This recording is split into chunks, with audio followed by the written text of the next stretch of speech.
When I think about the history of a thing, I think about the origins. I think about the beginnings. History allows us to see how something began, the events that took place, the cost that individuals paid.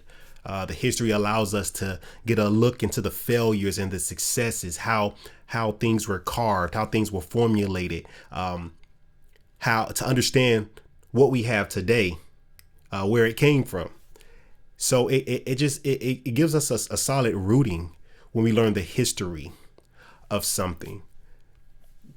So when talking about Pentecostalism, we got the three other traditions, Christian traditions: Catholicism, we have Orthodoxy, we have Protestantism, or Protestantism. Sorry if I can't pronounce that correctly. But we have these different traditions, and they all have a history. And so that's why I believe that understanding the history of Pentecostalism is important, so that we can understand the history and help us to better walk forward in the present time that we live in.